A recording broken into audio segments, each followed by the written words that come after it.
Hello and welcome to this video. So in this video, I would like to introduce you to Pascal, who will be joining me today, and we are going to talk a little bit about this scene, which again, for those of you who've seen it before, I took from an Evermotion scene using 3ds Max to import using Datasmith. Nothing fancy, and Pascal and I have been playing around in this scene together for quite some time. Exploring natural light, natural looking light, and having different kind of controls over that, either on sort of an autopilot that Unreal proposes, and very interesting because it suggests many very interesting lighting conditions, you know, and the other way is to control everything. And we like to be also we like to be surprised, but we also like to be control freak.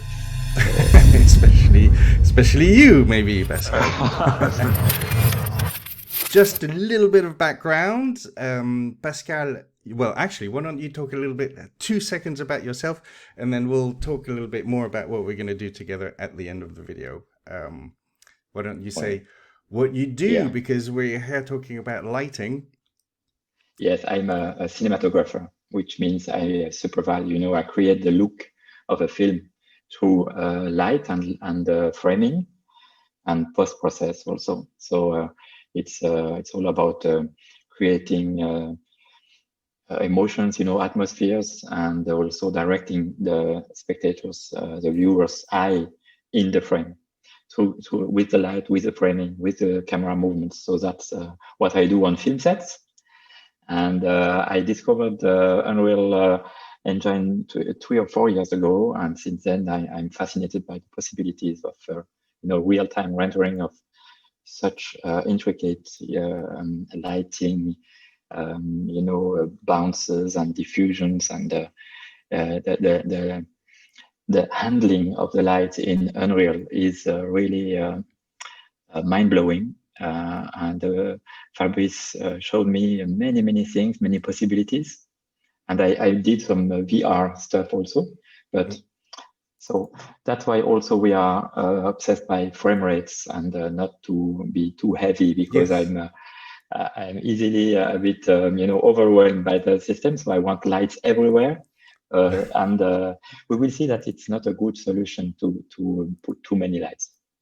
Exactly. So we thought in this quick little video, we'd talk to you a little bit about this system. So what Pascal was just mentioning. And so I'll turn all these lights off and show you what the issue is, which is not really an issue. It's just more of a technical point, we would say. So let's turn the directional light that we have here, and just in passing, this is obviously in ray tracing, and then we can already see we have some global illumination showing, which is quite beautiful already, I think. So typically we would have the sun, the directional light, which is the sun, which controls the atmosphere, which we have turned on the outside here. But the atmosphere, the blue sky, is not currently casting a light into the scene. For that, we need the skylight. And so we'll see that here, I'll turn the skylight on. And actually, that's just giving us a good result right off the bat, just because we had prepared it. And sometimes we get a bit of a unexpected result. For example, if I put everything on default, which you would have, maybe something like this, which is undesirable, or some other undesirable result. Kind of, I don't know if you can actually see anything that would look a little bit like that. Is it only a question of intensity, or when you are on autopilot light, I see you are modifying the intensity scale?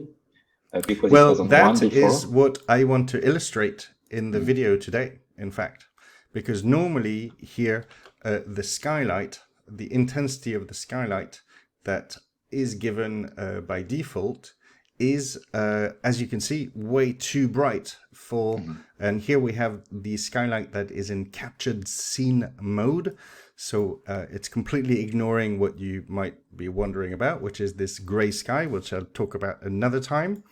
But here, the skylight is looking for the atmosphere in the way, way, way distant background and using that to cast a light into our scene.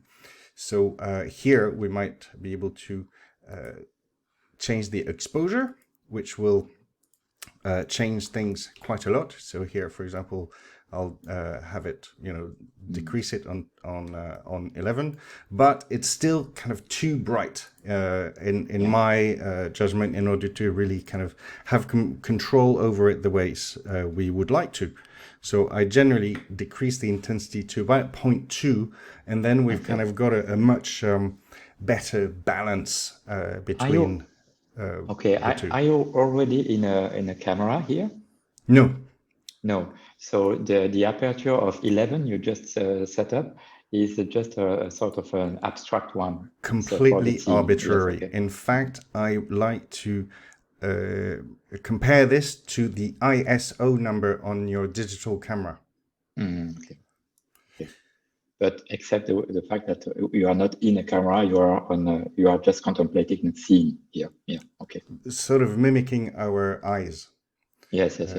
Although, and this is again something that we'll talk about in great detail in the lessons, but here we put it into manual so that we are not actually mimicking the eyes, we're more mimicking a camera, which has a fixed exposure. Is that does that have something to do with automatic eye adaptation that Unreal proposes? Yes, also? That's exactly what we're talking about. Cool. I ask dumb questions, but I want to be sure. Okay. No. Well, that's great. That's really useful for people watching because they might not know about this. I always feel a lot of people do know it. So here I'll turn off the exposure compensation, and here in the auto exposure histogram metering mode, which is the default, we'll have this kind of eye adaptation, which you saw so here in theory, it's quite difficult to demonstrate, but if I go in some very, very dark corner, you see the brightness increases. And then if I look up again, the brightness is going to decrease. Yeah, which kills the atmosphere. If you go back to the white mode and you just light the first light, the sunlight, you had directional light, but you kill the skylight. Will the automatic, exposure level compensate for the dark ambience we had? Yes, it would do. Okay. So let me just finish here what I was going to say about the skylight, because as you saw, we had quite a drastic change here when I changed this real-time capture mode here. And so here we have a typical kind of skylight that throws light absolutely all around, like a fill light. And then here with this real-time capture mode, it seems to take into account a lot more the fact that there's the openings and that we're inside a place. Yes, because we have windows, for example, on the right side of the frame, where there is supposed to be a blue sky on the other side of the sun, which is orange. So it's quite realistic to have a sort of a kind of a blue feel in the room. Yes. Okay. Exactly. And then here again, we have the cast ray tracing shadows here, which give us the ability to emphasize that even more. So here I might actually need to increase the intensity to 1, I thought, to really show here the problems that we're beginning to have, which is this very, very strong, and I'll turn the sun down a little bit because that's kind of way too strong, but we have a very strong sort of reflection, sort of specular on the inside here. So that's the problems that we begin to see, and that are like here, for example, in this mirror, which is very, very bright. So that's the kind of problem that we begin to see using this method, which is, well, that's fine. We have issues all the time. So that's why we thought we would propose this other method. So I'll turn all of this down, off, which is using these rect lights like this. Yeah. The control freak mode. Yes, exactly. And you see there is immediately some more atmosphere, and also we can light what we want to instead of having some sort of automatic light. We position the sun for the directional light before in a way that it enters the three windows on the foreground and until the background to sculpt, to model the space in the room and also on the walls, you see something. So we try to mimic with the rect lights outside of the windows, the same global direction, but each light was directed for a specific effect. And that's something we do on film sets. Each source has a function, this one lights the actor when he enters the room, this one lights the background, this one is a backlight when the actor stops on his first mark, and so on. So that's interesting when we are control freaks. Oh wow, to light and to put shadows where we want. Yes, very. So you very see, we have beautiful. our eye adaptation on still. So Yes. if I turn everything on again, we'll have a little bit of time to adapt. So, But it's interesting also. It gives another feeling of the scene, and we can stay aware of the happy accidents like that when you touch a button you didn't want to, or move a number, and then you see something you didn't expect to see, and maybe a better idea to light the scene. right, yeah. So great. Well, that's our little presentation. We still have 3 more minutes if you want. Could we see through the windows where we placed the rec lights? Yes. Outside of the model? So I'll get out of the camera mode. So the lights we have are here. So we have, I'll hide the spotlights because we don't want to see them. So we have these rect lights, which was, this one had the particularity of having these very long barn doors, which was very precise. Mm-hmm. Oh no, actually all of these. Yeah, because we wanted to direct us with to specific spots, on the scene. Yeah. Those two, because they were mimicking the sunlight. Yes, exactly.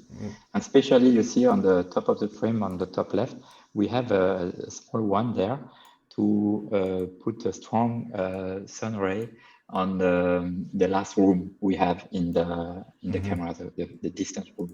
This one is relatively important because it's very bright, so it forces the eye to go on this bright spot and at the back of the set, and it's what it makes the picture a little bit richer.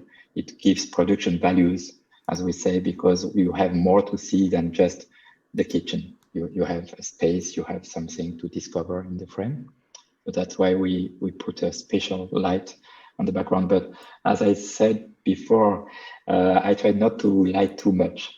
And as you see also, maybe we can end with that, but these 3 lights are put in a way that we think it's only one light, what we call the key light, which is the sun, So key light, it's very important to, it's very important to respect the fact that there is a hierarchy in the lights when you light something, because we have only one sun on Earth.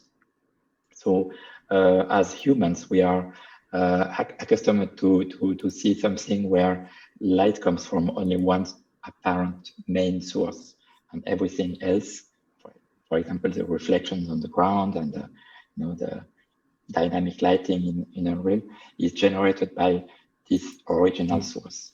And when the source is, for example, very sharp, very strong, and yellow, then everything in the scene will inherit that.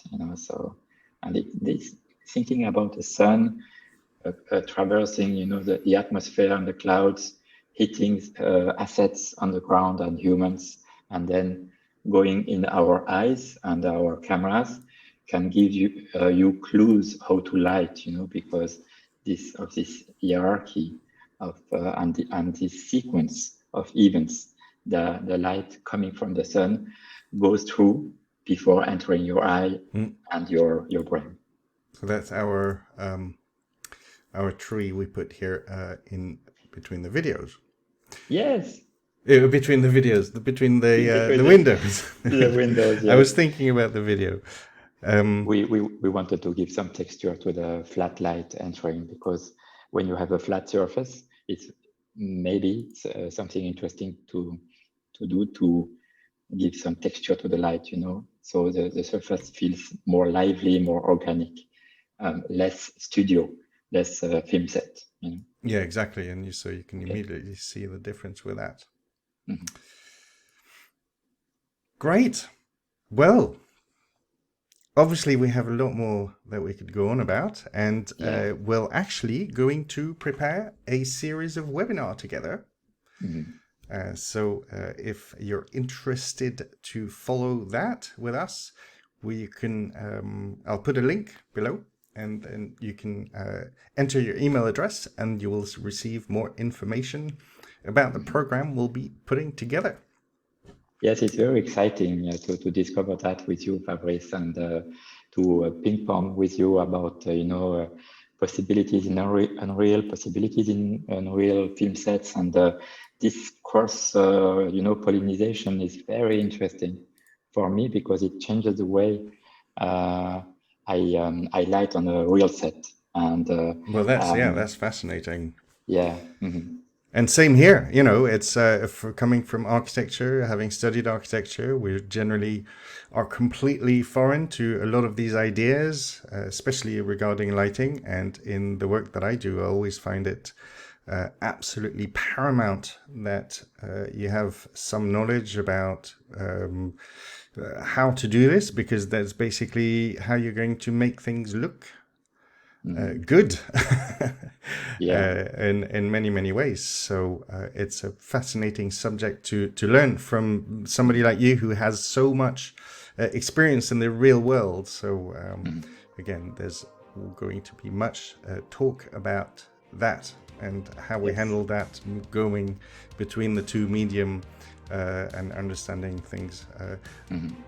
As well as the fundamental kind of fine art principles like color and sort of balance and things like that.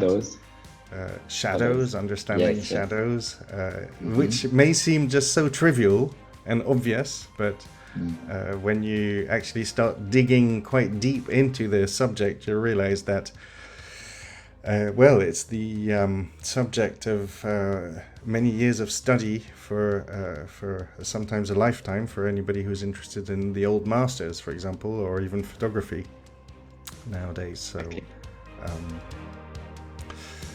great. Well, it was a pleasure speaking to you today, Pascal, and I look forward to speaking to you again very soon. And in length. In length. Yes. So more time.